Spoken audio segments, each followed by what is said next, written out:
Глава 171. Побег в тайный проход. Бесчисленные циклопы, одетые в железную броню фартуков, переносили большие куски камня и дерева. Некоторые размахивали камнями и рубили дерево, в их руках звенели железные молоты, и это создавало оглушительный шум. Они не заметили злоумышленников, которые тайно проникли к ним в зал. Чтобы осветить весь зал, было достаточно тусклых медных ламп и звездных камней, которые были встроены в высокую башню. Рабочих здесь было немало. Сражаться с ними было бы трудно, поэтому забрать звездные камни они должны были тайно. Лисенок посмотрел на Чутяня и вызывался добровольцем. Чутянь был уверен в нем лишь наполовину. «Ты уверен?» Лисенок гордо задрал голову. Для такого умного лиса это был кусок пирога. Его сверкающие глаза несколько раз вспыхнули, и он потер лапки. Указав лапкой себе на рот, он застыл в ожидании. Наньгун Юнь не могла ничего понять. О чем он говорит? Ему не хватает еды, так что он хочет, чтобы мы пополнили его запасы. Если он нам поможет, он обсуждал со своим хозяином условия. Ум этого Лисенка был невероятным. «Расслабься». Чутянь потрепал его по пушистой голове. «Разве я когда-нибудь обращался с тобой плохо?» Лисенок, словно человек, закатил глаза. Юнься сказал: «Босс, обычно ты не так уж и хорош, ерунда». Обернулся Чутянь и стукнул его по голове. «Думаешь, это маленькое существо, хорошее. Он почти полностью поглотил мои сбережения, он привез из древней гробницы 10 тысяч трупов огромное количество сердец трупов, и каков результат? Ничего не осталось. Существовали сердца тысячелетних трупов, которые выходили за пределы царства пробужденной души. Сердца трупов были невероятно ценными и отличались от тех, которые он отдал пламенным призракам. Остальные же сердца исчезли в животе этого малютки. Кто знал, что это за существо? Он тянул в рот все, его волновала только еда. Чутянь стукнул Лисенка по голове. «Иди». Заскулив, Лисенок подпрыгнул и, покинув руку Чутяня, превратился в туманную дымку. Он мгновенно преодолел 100 метров.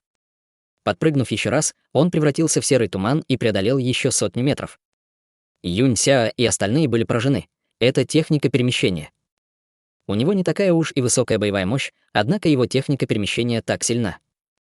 Лисенку находилось применение. Однако понять это до конца не мог даже Чутянь. Боевая сила Лисенка была близка к нулю, хоть он и мог из-под тишка плеваться иглами, боевой ценности в нем не было, однако Лисенок обладал хорошей чувствительностью. Лисенок мог обнаруживать многие вещи, которые не замечал Чутянь. Хотя Лисенок состоял из энергии инь, он все равно был смертельным врагом демонов и злых духов. Его способность противостоять демонам была полезна Чутяню в сражениях с демоническими культиваторами. Лисенок оказался прямо перед глазом одного массивного циклопа рабочего. Рабочий, который нес железо, не ожидал подобного нападения. Рефлекторно попытавшись защитить глаз, он уронил себе на ногу железный блок. Взволнованно вскрикнув, он начал прыгать на месте, словно исполняя забавный танец. Второй, третий, четвертый, Лисенок всегда целился в глаз, и за короткий промежуток времени он разозлил уже нескольких циклопов. Каждый из них хоть немного, но пострадал, и все они ревели. Как эти жестокие циклопы могли вытерпеть такую высокомерную кроху? Побросав груз, они принялись яростно его преследовать. Увидев, что дело плохо, Лисенок бросился в бегство. Наконец, сотни громоздких силуэтов, вооруженные молотами и большими мечами, образовали длинную линию. Они кровожадно преследовали Лисенка, который был размером с кролика. На бегу Лисенок помахал Чутяню лапой. Циклопов увели в сторону. Вперед! Чутянь запрыгнул на высокую башню со звездными камнями. 6-7 штук, неплохо. Все шло невероятно гладко, они и не думали, что это окажется так легко. Им нужно было поторопиться, в этот миг раздался гневный рев. Их лица перекосились. Что произошло? Кто-то сбежал из ловушки. За башней показались две зловещие, холодные вспышки. Наньгун Юнь и Чутянь увернулись, и в земле остались две вмятины.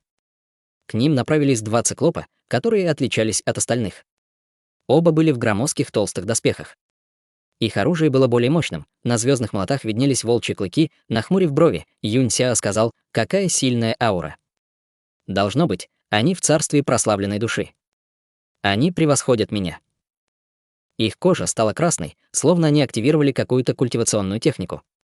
Их ноги оставляли в земле отпечатки, а сами они превратились в тени. Их скорость не соответствовала их массивному телосложению. Так быстро. Мы не сможем сбежать.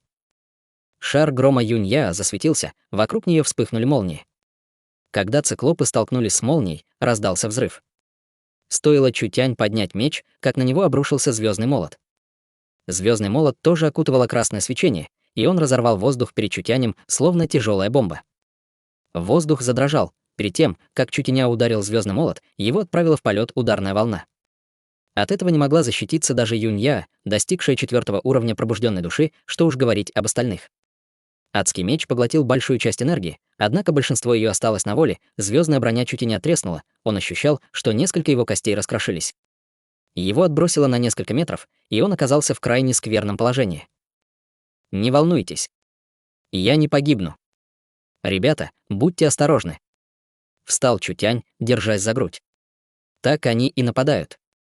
Юнья, используй шар грома, чтобы удержать их в 10 метрах от нас.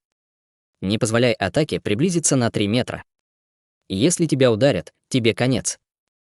Могущество, которым обладали циклопы, могло немедленно убить всех, кто здесь находился. Чутяню повезло, что удар не задел голову, иначе его тут же выбросило бы из башни испытания. «Ребята, помогите мне». Юнья обладала самым высоким культивационным уровнем и наибольшей силой. Конечно же, ее мощь была необходима, потому что даже Наньгун Юнь не могла остановить циклопов. Наньгун Юнь и Чутянь могли сражаться с врагами, достигшими 4-го уровня пробужденной души, и даже в таком сражении они могли сохранять уверенность. Что касается разницы между 3-м и 4-м уровнем пробужденной души, то это была разница между небом и землей. Гром. Юнья призвала 10 тысяч фиолетовых молний. Когда один циклоп замахнулся звездным молотом и приготовился атаковать, Юнья швырнула в воздух шар грома и нанесла удар ладонью. Драгоценный камень, переполненный мощью молнии, вспыхнул словно метеор. Шар грома и звездный молот столкнулись. Фиолетовая молния охватила звездный молот, а затем и циклопов. Ужасающая молния рванулась вперед, и циклопы отлетели на несколько метров назад. Врожденный талант Юнья был на высоте, ее обучала вся семья Юнь. Ей редко встречались достойные противники, и этой атаки было достаточно, чтобы тяжело ранить циклопов. К атаке приготовился другой циклоп. Линьму и Фан Хань напали одновременно.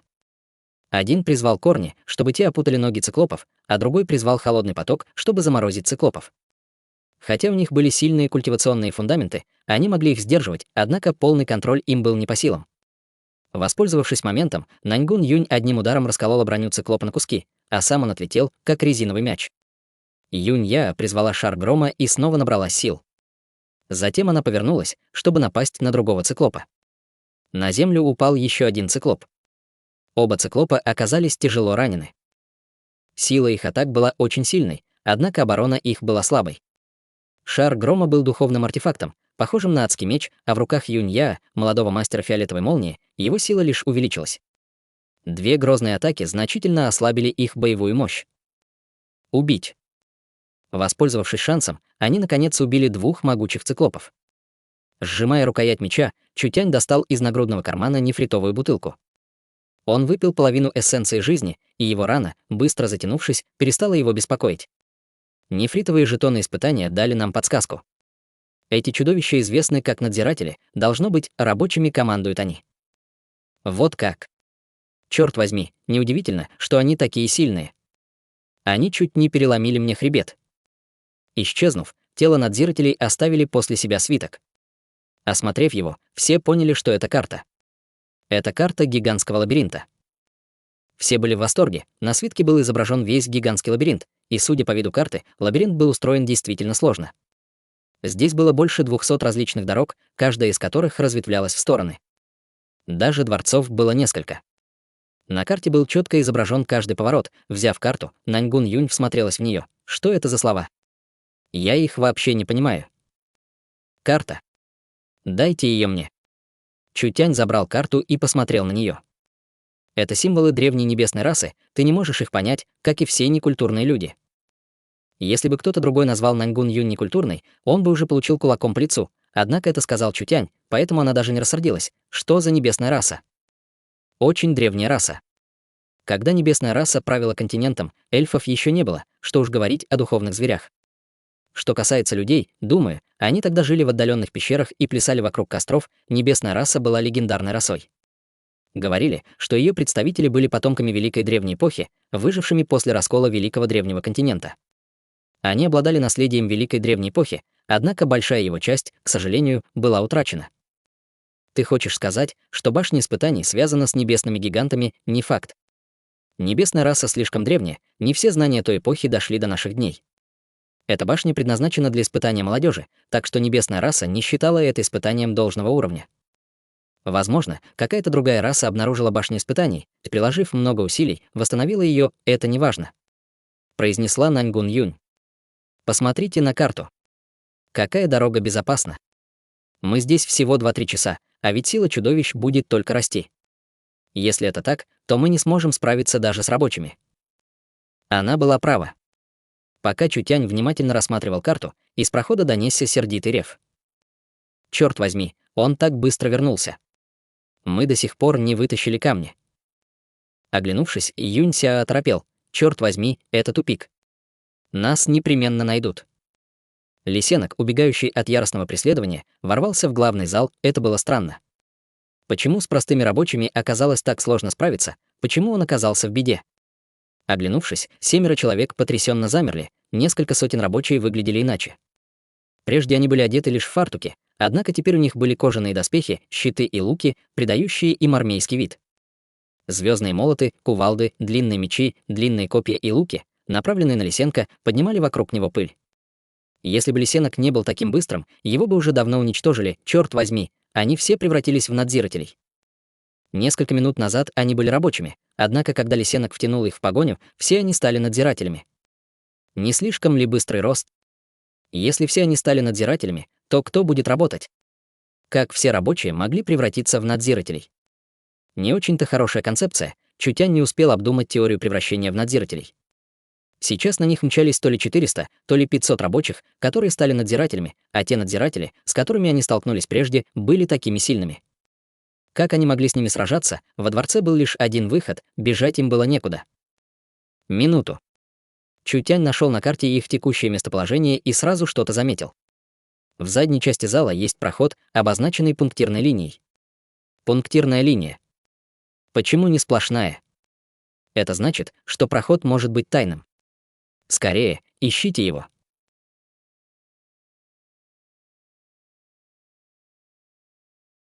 Глава 172. Скрытая карта. Со временем чудовища пространства и испытания должны были стать сильнее, однако сила должна была увеличиваться постепенно. Казалось, что эти рабочие приняли стероиды и мгновенно увеличили свою силу. Кто мог с этим согласиться? Или такова была расплата за кражу звездных камней? Звездные камни были очень дорогими, а дорогие вещи требовали серьезной оплаты. Неужели пространство испытания было устроено таким образом, что сила рабочих увеличилась, потому что они украли звездные камни? Впрочем, прямо сейчас причина была неважна, рабочие вырвались на 3-й уровень пробужденной души и приблизились к 4-му уровню пробужденной души и царству прославленной души. Более того, они постигли боевые искусства и культивационные методы этого уровня, так что их боевой потенциал уже не мог сравниться с тем, что был у них прежде. В группе было около 400 циклопов. В высоту они достигали 4 метров, а весили около 2 тонн. Они походили на огромные быстрые танки, чья сила равнялась силе армии из десятков тысяч человек. Если их окружат, у них не будет ни единого шанса на побег, Наньгун Юнь воскликнула голосом, полным приятного удивления. «Я нашла». На стене главного зала была изображена огромная железная книга, которая напоминала гигантскую стальную мозаику, встроенную в стену. Издалека ее трудно было заметить, а увидеть прорези, созданные толстыми металлическими краями, можно было только вблизи. Так что это должна была быть именно дверь. Призвав все силы, Наньгун Юнь бросилась на нее. Дверь не открылась, а ее отбросило назад. Ну что за тупица?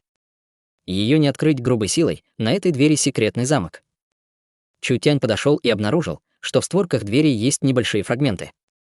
На каждом из них была выгравирована сложная руна. Головоломка.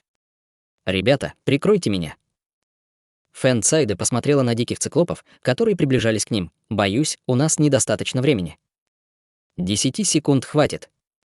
Наполнив металлические фрагменты духовной энергии, Чутянь двигал их то вверх, то вниз. Правила были очень простыми. Дверь открывалась, когда энергетический массив замыкался за определенное количество ходов. Правила были простыми. Но сделать это было очень сложно. Во-первых, никто не знал, как выглядел исходный массив. Так что, как эту головоломку можно было решить без оригинала? Его не было, а изображенные руны лишь все усложняли, поэтому восстановить массив было трудно. Хуже всего было то, что можно было сделать слишком много ходов. Если превзойти границы, части вернутся обратно, а человеку придется повторить все снова и снова. Даже в секте Юнь из центрального города на решение этой головоломки ушло бы от 10 дней до 1,5 месяцев. Чутянь не только мог уложиться в короткий промежуток времени, ему еще и пришлось столкнуться с угрозой со стороны рабочих. Он владел магией. Как это можно было сделать, от тайной двери огромных рабочих отделяли всего несколько десятков метров. Несколько уже заряжали луки. Останови их.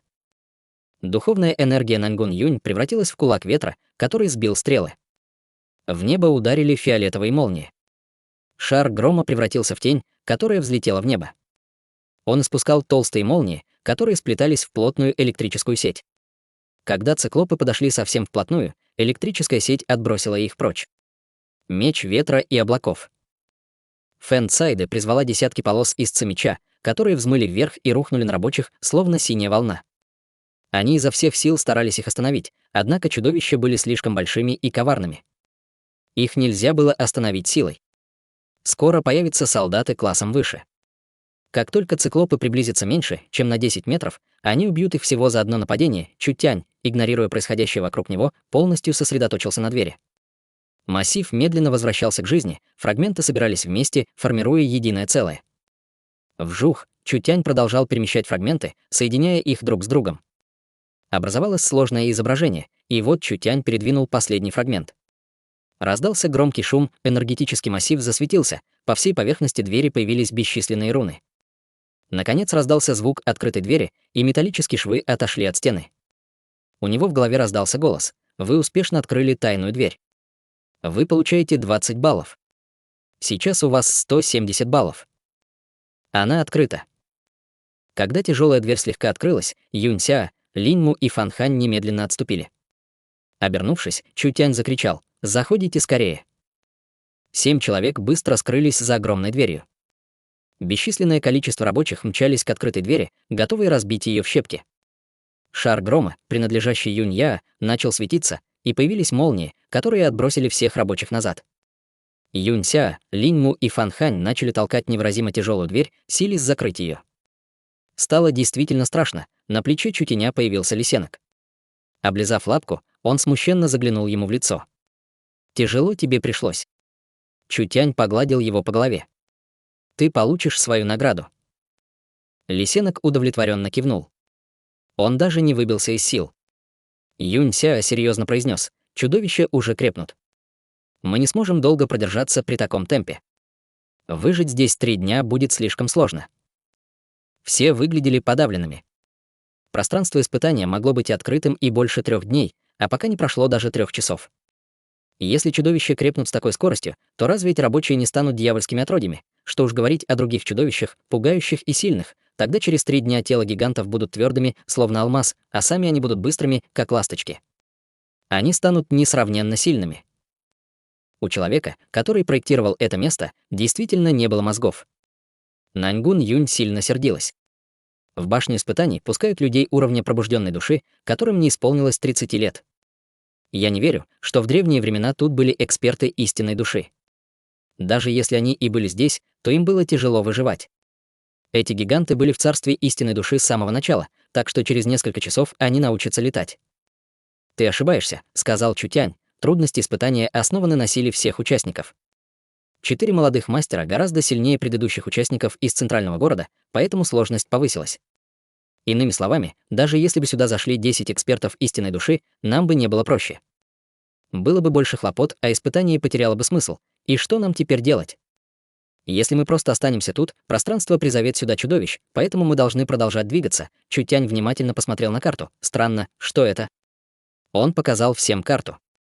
Пунктирные линии — это тайные проходы, а место, к которому они ведут, на карте не отмечено. Даже названия нет. Это значит, что есть скрытая часть карты. Это не имеет значения, ведь мы в любом случае не можем вернуться.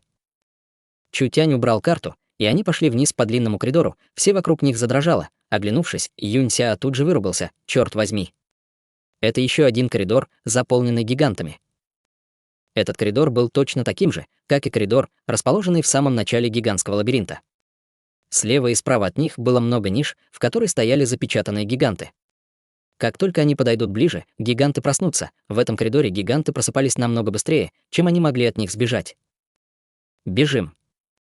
Этого было достаточно, чтобы полностью уничтожить их команду.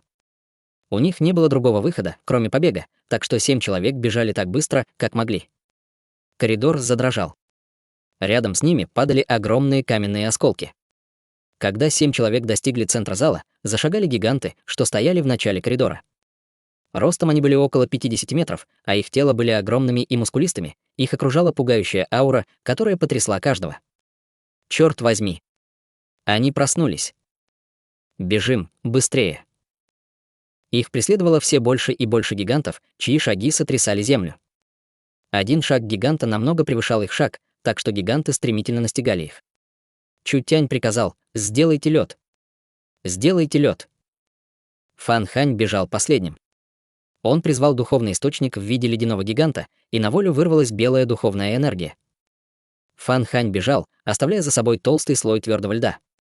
5, 10, 20 великанов становилось все больше и больше. 7 человек мчались так быстро, как только могли. У Юнься и остальных были низкие культивационные фундаменты, так что они уже начали выбиваться из сил. В самый ответственный момент перед ними появилась огромная дверь. За ней виднелся свет, словно внутри был проход. Наконец-то мы здесь. Юнья, Цайды, идите первыми. Закройте дверь. Для гигантов коридор был коротким, однако люди воспринимали его совсем иначе. Прежде чем достичь конца пути, 7 человек несколько минут бежали, как сумасшедшие. Фэн Цайды и Юнься были намного быстрее остальных, поэтому они, прилагая все силы, пытались медленно закрыть огромную железную дверь. Огромная железная дверь почти закрылась. 5 оставшихся добежали одновременно и юркнули в щель, что оставалось слева. Когда гиганты начали бить по двери, все вокруг них задрожало. К счастью, дверь была очень толстой. Закрыв, ее уже нельзя было открыть снова, и неважно, сколько гигантов было снаружи. 7 чуть ли не падали на пол от усталости. Чутянь наконец понял. На самом деле в испытании запрещалось лишь одно — внутренние раздоры. Испытания основывались на силе команды, поэтому команде, чтобы пройти испытание, необходимо было работать вместе. Они враждовали с Чу Синхэ и остальными, так что команда распалась на 2 части. Команда Чутяня была слабее, поэтому они с самого начала оказались в невыгодном положении. Наконец-то мы в безопасности. Проблема в другом. Где мы? Осмотревшись, все увидели, что проход закончился. Перед ними раскинулась бездонная пропасть. Стояла кромешная тьма, а они не могли разглядеть пол. Они не могли не ощутить холод, который заполнил их сердце. Посмотрим на карту. Чутянь открыл карту. Когда они прошли по скрытому проходу, местность, которой прежде не было на карте, теперь изображала остров. Символы небесной расы называли это место гигантским ульем. Гигантский улей. Что это? Линьму выкрикнул: «Там есть каменный мост». Все устало оглянулись. Над пустотой простирался мост. В этой темной холодной бездне, пустынной и лишённой чего-либо, был только мост, простирающийся над пустотой. Это вселило в них странное чувство одиночества, это породило сомнения в их сердцах.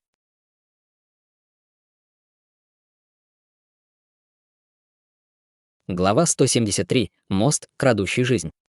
Другую сторону каменного моста они видеть не могли. Они знали, что мост опасен, однако у них не было иного выбора, кроме как двигаться вперед, потому что другого пути, кроме этого, не было. Вернуться мы все равно не можем. Я не хочу, чтобы эти гиганты превратили меня в фарш. Нангун Юнь, которая никогда не боялась опасностей, смело шагнула к мосту. «Давайте. Я буду впереди». «Подожди». Чутянь остановился у моста и осмотрел его. «Есть проблема. Если ты будешь так небрежно идти, возникнут неприятности. Невероятно сильные гиганты в броне и быстро развивающиеся циклопы были в порядке вещей. Однако с этим мостом возникнут проблемы». Разве это не шутка? Если Чутянь сказал, что проблема есть, она определенно будет. Все замерли и начали осматриваться. По сравнению с черной пустотой каменный мост был очень маленьким, однако для людей он был довольно большим. В ширину он достигал 10 метров и был ровно выложен кристаллами. На кристаллах были выгравированы энергетические массивы, от которых исходили сильные колебания энергии. Линь Му был наемником, поэтому быстро замечал подобные вещи. Кажется, мост покрыт ловушками.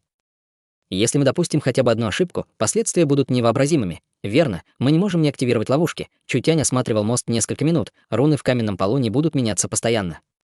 Пока вы внимательно следите за моими шагами, вы сможете безопасно пересечь мост. Юнья взглянула на мост. Небольшие кристаллы были покрыты рунами, однако даже она, с ее опытом и знаниями, не могла понять их. Это были древние руны древней цивилизации. Чутянь не мог сказать, что он понял все, однако он понял достаточно, чтобы узнать, где находятся ловушки. Сосредоточьтесь и не допускайте ошибок. Чутянь наступил на одну каменную плиту, и она начала светиться, однако Чутянь, не обратив на это внимания, ступил на вторую плиту, на третью, на четвертую. Плиты под Чутянем светились, однако из них ничего не сходило. 6 человек были вне себя от радости. Как хорошо, что у них был Чутянь, иначе им было бы тяжело сделать в этом пространстве испытания даже шаг. 6 внимательно следили за Чутянем. На какую бы плиту он ни становился, они следовали за ним. По пути они не столкнулись с неприятностями, и постепенно они стали передвигаться быстрее. Через полчаса они благополучно дошли до половины моста. Однако произошло нечто, чего не ожидал никто. Вокруг раздалось стремительно приближающееся хлопанье крыльев, вокруг каменного моста, парящего над бездной, были огромные чудовища в 3 метра ростом. У чудовищ были черно-желтые тела, как у насекомых. Мало того, что у них на руках были серпы, к их животам были прикреплены длинные черные иглы. Их было слишком много, больше 100 чудовищ, и Юнься удивленно вскрикнул: «Чёрт возьми!» Наконец-то я понял, почему это место называется гигантским ульем. Это место, где гиганты разводят пчел. Мы засунули голову в гнездо шершней. Что нам делать? Наньгун Юнь стукнула его по голове. Хватит кричать. Ты сбит с толку. Это всего лишь насекомые. Юнься закричал: насекомые. Пожалуйста, старшая, как ты можешь на них смотреть? Ты когда-нибудь видела насекомое, которое весит несколько сотен фунтов? Это мы стали насекомыми, когда вошли в лабиринт. У всех в глазах показалась горячь. Огромные пчелы выглядели отнюдь недружелюбно, а мост был покрыт ловушками, поэтому они не могли ничего сделать. Если им придется отбиваться от пчел, это будет труднее, чем добраться до небес. Юнья тут же сложила ладони, и вокруг ее тела поплыл шар грома. Раздалось жужжание, бесчисленные огромные пчелы направились к каменному мосту. Разберемся с ними. Меч Чутяня ударил огромную пчелу, разрезав ее пополам. Увидев, что силы пчел не так уж велики, как он думал, Чутянь с облегчением вздохнул. Кто мог подумать, что обе половины пчелиного трупа упадут прямо на каменный мост? Они упал на одну из 30-метровых каменных плит. Ловушка активировалась, с неба упала молния и мгновенно превратила пчелиный труп в пепел, мимо пронесся легкий ветерок, и каменная плита стала такой же гладкой и чистой, как раньше, другая половина трупа попала в другую ловушку. Наружу вырвалась энергия, и половина трупа обратилась в камень, а потом рассыпалась в прах. Слишком ужасающе. Мост был целиком покрыт смертельными ловушками. Отбиваясь от огромных пчел, они не должны были допустить ни одной ошибки, иначе ловушки немедленно их погубят. Шар грома взмыл в небо и выбросил гигантскую сеть из молний, которая тут же скрыла 7 человек. Врезаясь в сеть, огромные пчелы, получившие удар током, сразу отлетали назад. Моя духовная энергия ограничена, и с такой сильной защитой я долго не протяну. Крикнула Юнья, нахмурив брови. Быстро уничтожьте их и не позволяйте им приближаться, иначе нам конец. Песня ветра и облака. В самый опасный момент Фэн Цайде продемонстрировала свои навыки. Она была культиватором ветра и могла атаковать издалека и стремительно. Для столкновения с такой масштабной атакой чудовищ песня ветра и облака была лучшим вариантом. Бесчисленные полосы голубойца меча рубили одну огромную пчелу за другой. Это не решило проблему. Огромные пчелы были слишком далеко, и никто, кроме Фэн Цайды, не мог на них напасть. Огромных пчел оказалось больше, чем они ожидали, и они плотно окружили мост, замедляя скорость их движения. Задрались длинные черные жала. Кончик каждого жала светился ядовито-зеленым. Юнься утер пот со лба. Не так. Несколько сотен жал, словно капли дождя, упали на каменный мост. Жала летели со скоростью звука, их не было видно невооруженным глазом, который мог уловить лишь черную тень. Сеть молний, которая окружала их, зашипела. Это был звук жал, который оттолкнуло от сети обратно. Лицо Юнья уродливо искривилось. Плохо дело, ядовитых жал слишком много. Моя сеть — это неполноценная защита, она не может остановить такую плотную атаку. Огонь и молния не были веществами. Поэтому защита, созданная из них, не была такой твердой, как защита из золота, земли или льда. Каждое жало, упавшее на сеть, оттолкнулось обратно. Это съедало много энергии, и защиту постоянно нужно было наполнять заново, так что удержать такую плотную атаку было невозможно. И вот ядовитое жало прошло через сеть молний и понеслось к ним. Ледяной горный щит. От Фан Ханя хлынула белая аура, и в воздухе образовался большой щит. Столкнувшись с щитом, ядовитое жало вонзилось глубоко в него, однако не смогло его разрушить. Вперед! Огромный щит Фан Ханя полетел навстречу дождю из жал. Ледяной взрыв.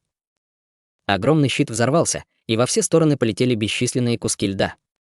Множеству пчел не удалось вовремя уклониться, и они рухнули вниз. Однако щит оказался недостаточно сильным. Культивация Фан Ханя была невысокой, и он не смог нанести тяжелых ран, поэтому к нему стремилась новая партия ядовитых жал. Каждый быстро активировал свою защиту. Одно из ядовитых жал упало на плиту рядом с ними. Каменная плита активировалась, и из ловушки потек ядовитый зеленый туман. Он окутал их, будто облако. Все пали духом, черт возьми, жало могут активировать ловушки на мосту. Мало того, что им нужно было останавливать жало, так еще и убеждаться, что жало не задели ни одну из ловушек, что находились рядом с ними. Поглощение. Линьму призвал духовный источник в виде ивы. С тех пор, как его использовали в последний раз, прошло много времени, и ива восстановила большую часть энергии. Коснувшись яда, выпущенного из ловушки, ивовые листья полностью поглотили его. Увидев это, Чутянь крикнул: «Не защищаемся! В атаку! Уничтожим их!» Если они продолжат защищаться, победа противника будет лишь вопросом времени. Огромных пчел нужно было уничтожить как можно скорее. Другого выбора нет. Громовая птица. Юнь-Я сложила ладони, и сеть молний собралась вокруг шара грома. Он превратился в гигантскую птицу 7-8 метров в длину, которая устремилась к огромным пчелам.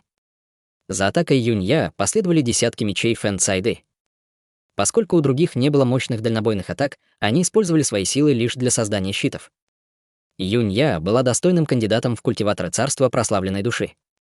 Куда бы ни направлялась гигантская птица, она сметала с пути огромных пчел. Через некоторое время она убила несколько десятков. «Хорошо», — громко воскликнула Наньгун Юнь. Убивая огромных пчел с такой скоростью, она довольно быстро расправится с ними, однако в этот миг неожиданно появилась янтарно-черная пчела. Эта огромная пчела заметно отличалась от остальных, потому что ее тело окружало металлическое свечение. Она устремилась к ним, словно метеор. Она взмахнула передними лампами, и к каменному мосту полетели полосы меча. Проклятие. Если эта атака достигнет цели, она активирует по меньшей мере 5 или 6 ловушек. Более того, все знали, что произойдет, потому что Цемеча была невероятно близко от них. Наньгун Юнь быстро нанесла ответный удар. Красная духовная энергия разбила Цемеча и врезалась в тело огромной пчелы. Наньгун Юнь отступила на несколько шагов назад и остановилась на краю каменной плиты. Если она отступит хотя бы на сантиметр, она наступит на другую каменную плиту. Наньгун Юнь покрылась холодным потом. Она считала, что она в безопасности, однако огромная черная пчела, которую она атаковала, вдруг качнула тельцем и выстрелила черным ядовитым жалом. Наньгун Юнь инстинктивно увернулась, однако жало приземлилось на каменную плиту. Засияли бесчисленные руны. Это плохо. Наружу вырвалась дикая энергия. Юнь-Ся попытался сдержать ее. «Уходи!» — закричала Наньгун Юнь, но было слишком поздно. Ударная волна задела Наньгун Юнь, Юнь-Ся и Фэн Цайды. Приняв на себя основную силу ударной волны, они отлетели от каменного моста на 12-15 метров и упали в бездонную пропасть. Несколько огромных пчел настигли раненых и схватили их. А затем скрылись в бездне. «Проклятие, спасите меня!» — исчез в темноте жалкий крик Юнь-Ся. Огромные пчелы больше не могли отбиваться, они страдали от серьезных потерь, поэтому им пришлось отступить. Черт возьми! Юнь-Я, нахмурив брови, осматривала разрушенный каменный мост. Ее взгляд был полон гнева, она стискивала кулаки. Их схватили огромные пчелы, видимо, они уже мертвы. Сердце Линьму и Фан Ханя наполнились страхом. Это испытание невозможно пройти. Оно оказалось слишком суровым. Мост не был тем, что может пройти обычный человек. Возможно, во всем центральном городе один лишь Чутянь мог разглядеть эти ловушки. Если бы на каменный мост ступил кто-то другой, ему бы пришлось лишь надеяться на удачу, не имея ни единого шанса. Кто знал, что здесь окажется не только такой опасный мост, но и несколько сотен огромных чудовищ, которые преградят им путь. Эта сложность была слишком жесткой. Сколько уже прошло часов, Наньгун Юнь и остальные были уже мертвы, как долго проживут оставшиеся. Слишком рано делать такие выводы, сказал Чутянь, глядя в черную пустоту. Эти пчелы — демонические звери, которые живут стаей, поэтому они не убивают добычу сразу же. Вероятно, они хранят добычу в логове. Если мы сможем догнать их, возможно, мы сможем спасти их логово. Горько улыбнулся Линьму. Несколько сотен чудовищ были такими сильными, наверное, было бы скверно, если бы нас утащили в логово. Фан Хань кивнул. Те, кого отправили за пищей, это звери низкого класса. В логове может быть королева или кто-то серьезнее. В нынешней ситуации, не говоря уже о логове, у них было мало шансов выжить в этой атаке. У меня есть идея. Принесите несколько пчелиных трупов. Линьму и Фань Хань аккуратно отыскали 2 неповрежденных трупа огромных пчел. Это демонический зверь, огромная пчела. У нее есть базовые чувства и невысокий интеллект, сказал Чутянь, и, взяв меч, разрезал огромные пчелиные трупы. Он достал из них темно-желтую восковую жидкость, источающую странный запах. Это называют пчелиным воском. Если мы покроем им себя, огромные пчелы не нападут на нас. Вид Линьму и Фан Ханя стал испуганным. Они были наемниками, поэтому ничего не знали об этом месте, однако Чутянь снова показал, насколько же он эрудирован. Если они используют этот способ, чтобы избежать нападения, есть шанс, что в логове огромных пчел они не погибнут. Они ведь не могут просто так бросить 3 из них, верно? У них не было иного выбора, кроме как пойти, даже если они знали, что это очень опасно.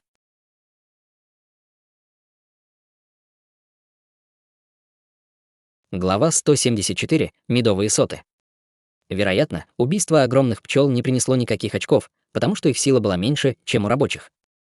Убийство этих чудовищ совсем не обладало ценностью, безопасное прохождение через улей было правильным решением, однако схватили Нангун Юнь и Фэн Цайды, поэтому Чутянь не мог их игнорировать. Ему все равно надо торопиться в улей огромных пчел, даже зная об его опасностях.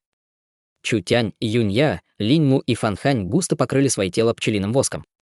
Держался он недолго, так что им нужно было торопиться, иначе они окажутся в беде. Сначала Юнь-Я сомневалась, однако когда она встретила на мосту несколько пчел, все изменилось. Эти огромные пчелы прошли совсем рядом, однако не обратили на них внимания. Именно в этот миг она убедилась. Мало того, что Чутянь достиг величия в разных науках, он был опытным еще и в различных темах. Сколько ему лет? Даже если он начал учиться в материнской утробе, этого было бы недостаточно. Они нашли улей. Когда Линьму и Фань Хань посмотрели на него, у них чуть глаза из орбит не выскочили. Они были наемниками, повсюду путешествовали и подвергали свою жизнь риску. Даже кража яйца из гнезда демонического зверя была для них обычным делом. Однако по сравнению с тем, что происходило сейчас, весь их предыдущий опыт казался детской игрой. Конец каменного моста был таким же, как и начало, над ним тоже нависала скала. Перед ними виднелась дверь, окруженная огромными пчелами. Земля была заляпана всеми видами выделений. Дойти до двери в лабиринт можно было, преодолев полпути вверх по скале. На вершине скалы располагалась огромная опухоль. Она была темно-золотого цвета, казалось, что она сделана из металла. 1000 шестиугольных ячеек были плотно прижаты друг к другу. Опухоль на вершине скалы напоминала огромный и абстрактный дом. Сколько в нем было огромных пчел. Глядя на него, Юнь-Я чертыхалась, обычные пчелиные ульи находились на деревьях и свисали с ветвей. Эти огромные пчелы оказались еще лучше. Они заняли вершину и превратили это место в улей. Не будем терять время. Вперед! Приказал Чутянь, пока трое стояли в оцепенении. Даже если мы спасаем людей, как мы туда попадем? Юнь-Я немного волновалась. Посмотри на этот улей, на поверхности 1000 ячеек, значит, внутри их может быть десятки тысяч. Он даже сложнее, чем гигантский лабиринт, узнать, где они находятся, будет очень сложно. Если мы потратим на поиски слишком много времени, кто знает, будут ли они еще живы. Не говоря уже о том, что со временем огромные пчелы станут сильнее, на плече Чутяня появилась белая фигурка, которая скрестила на груди лапки. Похоже, вернулся лисенок. Кажется, Юнь-Я что-то поняла. Лис? У него нет других навыков, однако он отлично разбирается в выслеживании. Поиски не будут проблемой. Что ты имеешь в виду, когда говоришь, что они не будут проблемой? Они определенно не будут проблемой. Лисенок, недовольный словами хозяина, готовился протестовать. Чутянь схватил его за хвост и поднял его в воздух. «Иди». У хозяина действительно нет манер. Лисенок даже не выдвинул условия. У лисенка не было другого выбора, кроме как пробираться сквозь улей. Улей был очень влажным, везде виднелись различные выделения. Повсюду были коконы и молодые пчелы, воздух пропах чудовищами. К счастью, огромные пчелы были такими огромными, что люди могли пройти в любой проход. Лисенок тоже был покрыт слоем пчелиного воска. Гуляя по улью, он принюхивался, а 4 человека следовали за лисенком. По пути они встретили много огромных пчел. Несколько мест были довольно открытыми, и там тесно толпились по несколько сотен пчел. Даже встать было негде. К счастью, у них был способ чутеня, и они смогли избежать нападения пчел. Иначе их бы разорвали на кусочки, внезапно лисенок позвал их. На лице чутеня появилось счастливое выражение: «Мы нашли их». Вперед! 4 человека вошли в большую камеру, которая, должно быть, была место хранения пищи. Она была очень большой, и когда они вошли, в нос ударил ароматный запах. Линь Му и Фан Хань удивленно спросили, что это за запах? Почему он такой сладкий? В комнате были огромные бассейны. Несколько десятков бассейнов, заполненных золотой жидкостью. Рядом с ними, бросая туда какие-то предметы, суетились несколько странных рабочих пчел. Это пчелиная пивоварня. В обычном улье пчелы уносят пыльцу у пивоварню, где ее превращают в мед, сказал Чутянь, а затем его голос изменился. Эти огромные пчелы настолько огромные, что они собирают не просто цветочную пыльцу. Скорее, они собирают все виды живых существ, лекарств и эликсиров. После извлечения из них духовной энергии, с помощью специального массива они могут варить ее. Гиганты пользуются этим, чтобы делать вино, которое они любят больше всего, поэтому его называют медом гигантов. Лисенок взволновался. Он прыгнул в бассейн с медом, который еще не забродил, и начал его пить. Когда Чутянь увидел это, его глаза загорелись. Не может быть. Разве пространство испытания может создать самый настоящий духовный мед? Выступление Лисенка все прояснило для Чутяня. Поверхность меда превратилась в вихрь, и мед в бассейне быстро исчез. Примерно через 10 секунд бассейн опустел полностью. У Юнь-Я чуть не выскочили глаза. Не может быть. Как это произошло? Этот бассейн был вполне человеческих размеров. В глубину он достигал 4-5 метров, так что сколько там было меда, можно было представить. Лисенок выпил его меньше, чем за минуту. Как он это сделал? Чутянь сказал им, мед огромных пчел очень хорош, его можно сравнить с эликсирами высшего класса, однако эти бассейны полны полуфабрикатов и содержат яд огромных пчел. Мы не можем его пить, так что давайте отдадим его этому крохе. Пойдемте, важно найти остальных. В задней части пивоварни была еще одна комната, которая выполняла роль кладовой. В центре комнаты и вдоль стен располагались эликсиры, а несколько фигур, не способные двигаться, были обернуты в студенистое покрытие. Нашел. Адский меч Чутянять загорелся сине-белым пламенем, и он посмотрел на них. Когда сине-белое пламя упало на студень, он начал медленно таять. Ах! Наньгун Юнь наконец-то оказалась на свободе. Было так неудобно. Что за отвратительная вещь? Никогда прежде Фэн Цайде так не смущалась. Она, всегда обращающая внимание на свой внешний вид, теперь была покрыта этим студнем. Юнь Ся воскликнул: «У меня совсем нет сил». Это вещество, выделяемое огромными пчелами, медленно вытягивает из ваших тел духовную энергию, превращая ее в студень, который лишает вас контроля над собственным телом. Вы постепенно умираете, а ваша жизненная энергия и духовная энергия сливаются с веществом, которое огромные пчелы используют, чтобы делать мед. Босс, ты такой преданный. Я думала, что всему конец. Наньгун Юнь поблагодарил Чутяня, стиснув его в объятиях. Чутянь не успел ответить ей, нам нужно сделать кое-что важное. Давайте. Что? Мы должны убить королеву. Ах, убить королеву. У всех широко распахнулись глаза. В гнезде огромных пчел было больше сотни тысяч насекомых, поэтому убийство королевы было слишком дерзким поступком. На самом деле я не хочу тратить время, но раз уж я здесь, то я не могу упустить этот шанс. На лице Чутяня было загадочное выражение. Мёд наивысшего класса ферментирован королевой, он очень полезен для увеличения культивационного фундамента. Он оказывает эффект сразу после того, как ты его съедаешь. Он такой сильный. Мёд огромных пчел создается из эликсиров и жизненной эссенции. Пролежав в пивоварне на протяжении лет, мёд потом долго заквашивается и бродит 10 тысяч лет. Он укрепляет кости человека и на несколько лет увеличивает срок их службы. Это было хорошо, все были потрясены до глубины души, сердце Юнь-Я екнуло. Ее дедушка был уже таким старым, поэтому если она принесет ему тысячелетний мед и увеличит продолжительность его жизни, тогда семья Юнь получит многое. Она спросила, с королевой тяжело расправиться. Нужно быть готовым к смерти. У королевы есть духовная атака, и как только мы приблизимся, она будет атаковать, что нам делать? Вам не нужно беспокоиться о королеве. Я поставлю вокруг вас массив, который уменьшит испускаемую вами духовную энергию. Так что королева сосредоточит свои атаки на мне, Наньгун Юнь сказала, ты можешь это сделать. Если это опасно, ты должен пустить вперед меня. Ты, наш лидер, мы рассчитываем на твое руководство. Можешь быть уверена, с точки зрения духовных атак, нет никакого способа победить меня. Иначе я не был бы так уверен. Я не стал бы без причины подвергать себя опасности. У всех были сконфуженные взгляды. Вспомнив что-то, Юнь Я и Фэн Цайде ощутили, как у них екнуло сердце. На Великих играх центрального города Ехань направил на Чутяня духовную атаку, однако Чутянь поставил его на колени. Может быть, у Чутяня есть скрытый талант, который позволяет ему отражать духовные атаки. Пока королева будет сражаться со мной, вы не будете стоять в стороне и просто смотреть. Лицо Чутяня стало серьезным, рядом с королевой будет король. Если королева использует только духовные атаки, король — совсем другое дело. Король обладает высоким уровнем атаки и обороны, поэтому справиться с ним будет очень сложно. Пока я сражаюсь с королевой, вы должны блокировать короля, иначе все будет зря. Хорошо. Если ты разберешься с самой серьезной проблемой, королевой, то королю будет ни на что рассчитывать. Когда 7 человек закончили обсуждение и вышли, они увидели, как лисенок сидит на земле и потирает круглый живот. Он был похож на воздушный шар, наполненный воздухом, и тяжело дышал. Наньгун Юнь потрясенно спросила, что с ним произошло. Чутянь закатил глаза. Что же еще? Он переел. Однако это было довольно странно. Они впервые увидели, что этот кроха действительно может быть толстым, и Юнь Я, Линьму и Фан Хань изумленно оглядывались. Лисенок опустошил все бассейны в комнате.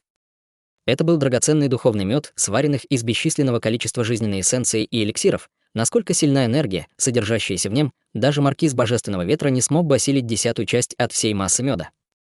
А лисенок выпил весь, однако у него лишь надулся живот, чудовище, и хозяин, и питомец были чудовищами.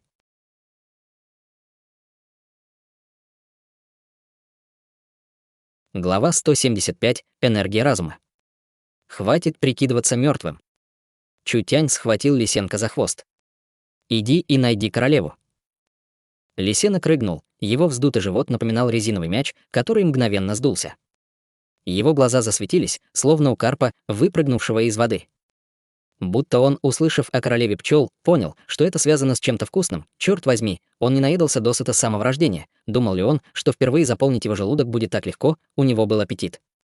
Поняв, что сказал хозяин, он снова испытал голод, Чутянь потер подбородок, в его взгляде показалось некоторое удивление. Кажется, этот лисенок стал немного толще. Лисенок действительно стал немного толще, ведь в меду, которую он выпил, содержалось столько энергии, что она могла 8-10 раз разорвать эксперта царства истинной души. Что ж, аппетит лисенка был действительно неутолимым, но он, кажется, получил от испытания немало прока. Чутянь не хотел терять время. Пространство испытания действительно манило, и все благодаря неожиданным встречам и сокровищам, которые можно было найти в пространстве испытания.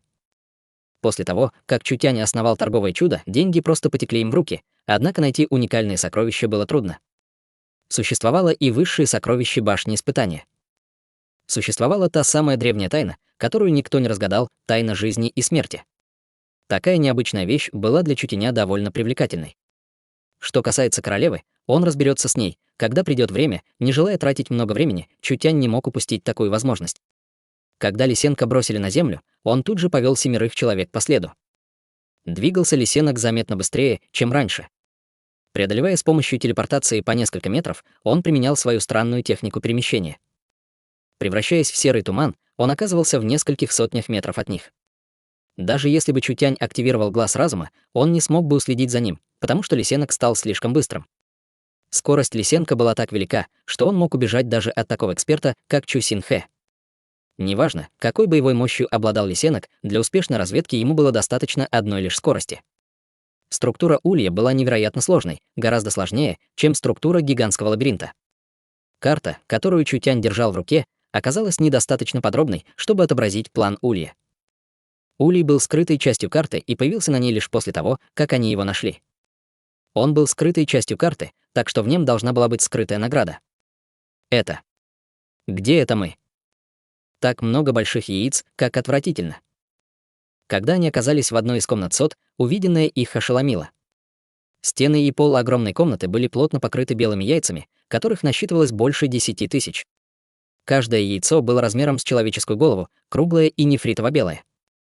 Сквозь скорлупу яйца можно было разглядеть контуры личинки. Перед ними был невероятно огромный культивационный бассейн. Там было несколько тысяч жирных белых насекомых. Каждое молодое насекомое было размером с человеческого ребенка, и жужжание, которое они издавали, было очень жутким. Вокруг молодых насекомых роились рабочие пчелы. Эти огромные личинки тоже очень опасны. В их телах содержится большое количество энергии, и она может взорваться. Если их несколько, это не важно, но если взорвутся несколько сотен или несколько тысяч, последствия будут ужасны, так что нам нужно быть осторожнее и не прикасаться к ним. После культивационной комнаты должна была быть комната пчелиной королевы. Лисенок спустился на этаж ниже и попал в другой сектор улья. Это был самый нижний этаж улья, который оказался гораздо просторнее прежних. Более того, его не покрывали различные выделения, он был очень чистым. Его стены были сделаны из твердого темно-золотого воска. На его стенах обычное оружие не могло оставить следов.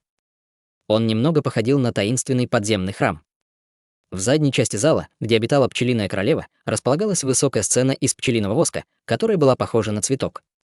Там, погруженная в глубокий сон, лежала жирная, белая, огромная пчелиная королева. По бокам воскового цветка стояли, словно скалы, два крупных насекомых, чьи черные тела будто бы были сделаны из железа. Ростом они были больше 6 метров, сами насекомые были крепко сложенными. Холодно сверкали 4 серповидных меча. 2 короля. Конечно же, пчелиными королями называли 2 сильнейших стражников.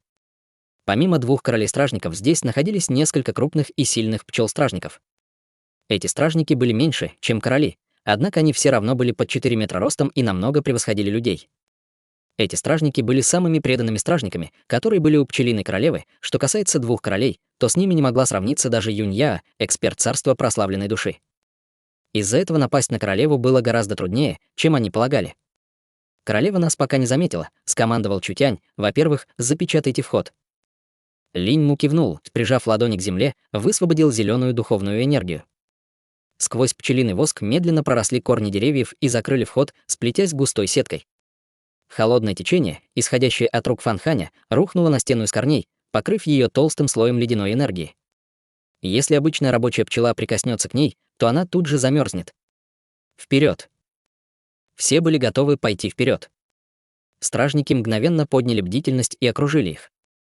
Огромные пчелы обладали низким интеллектом и действовали согласно инстинктам, не думая, что они делают. Ощутив ауру пчелиного воска, который окутывал их тело, они не напали сразу, а просто послали сигналы, говорящие об опасности. Вероятно, это значило, это запретная зона, куда вы не можете входить. Возвращайтесь обратно, иначе будете убиты. Шар грома рванулся вперед и высвободил хранящуюся внутри энергию молнии. Могущественная невидимая энергия окружила 7 человек. 2 пчелиных короля медленно встали рядом с пчелиной королевой. Стражники, охваченные кровожадностью, проявили враждебность и угрожающе подняли серповидные когти. Они намеревались защищаться изо всех сил, однако шар грома уже бросился в атаку. Он скакал от одного стражника к другому. Это выглядело так, словно на стражников обрушивались молнии, которые превращали их в пепел. Убить. Наньгун Юнь подошла к Юнься, Линьму и Фан Ханю. Фэн Цайды, призвавшая Цимича, поддерживала их на расстоянии. Пчелы-стражники были сильнее рабочих гигантов.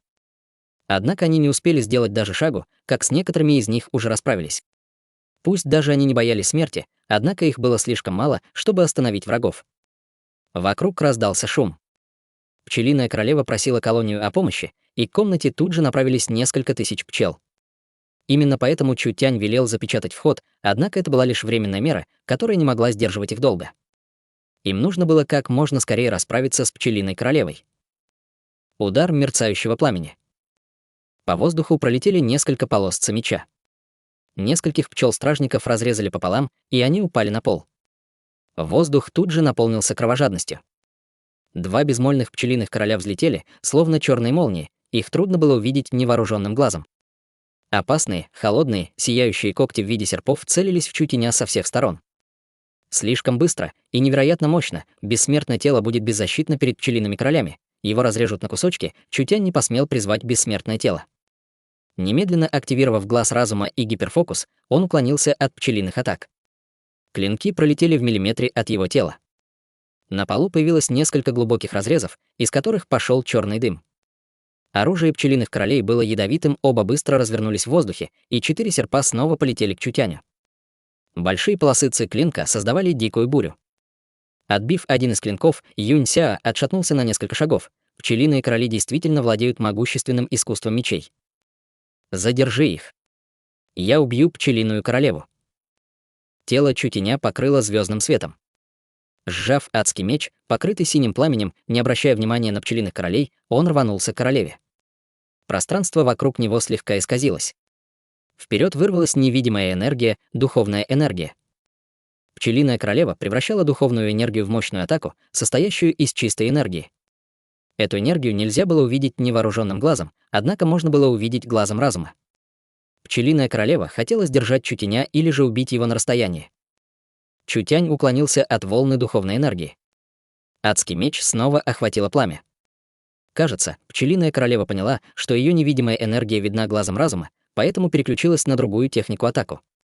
В чистую энергию превратилась еще одна волна духовной энергии, однако она не хлынула на Чутяня. Она превратилась в тонкие иглы, которые полетели вперед, словно капли дождя. Тонкие иглы образовали несколько невидимых энергетических клинков, раздался глухой звук, и твердый, как железо, пчелиный воск покрылся широкими трещинами. Словно его взрезали невероятно острым клинком, и это было воздействие энергетических клинков. Все были потрясены, потому что ничто не предвещало. Никаких звуков, никаких перемен в энергии, все произошло на пустом месте. Неужели духовную энергию можно было использовать таким образом? По сравнению с ужасающими способностями пчелиной королевы Ехань был светляком перед бушующим пламенем. За Чутяня все тревожились. Видимо, справиться с пчелиной королевой было нелегко. Неужели он действительно сможет победить ее? В грудь Чутяня врезалась игла из духовной энергии. Бессмертное звездное тело разлетелось на куски, а звездный свет рассыпался на бесчисленных светлячков, однако не рассеялся. Звездный свет образовал меч, который устремился к Чутяню. Это была энергия разума. Духовные силы пчелиной королевы были высокими, однако она не обладала разумом, поэтому была лишена божественного чутья. Однако она могла превращать свою духовную энергию в энергию разума, что было не менее страшно. Энергия разума была энергией, способной контролировать материю. Теоретически энергия разума могла контролировать любой вид материи. Атака энергии разума не оставляла следов и представляла собой невидимую духовную волну. Неважно, что за материя или энергия, как только в нее проникала энергия разума, она переходила под контроль пчелиной королевы. Вот почему после разрушения бессмертного звездного тела Чутяня звездный свет не исчез, а бросился в атаку. Когда игла из духовной энергии попала в бессмертное звездное тело, пчелиная королева влила в него энергию разума и взяла его под контроль.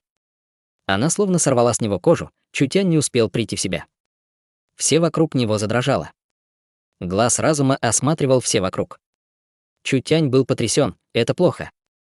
Все вокруг было покрыто энергией разума, принадлежащей пчелиной королеве. Чутянь не боялся прямых атак духовной энергии, однако даже подумать не мог, что пчелиная королева не воспользуется прямыми атаками.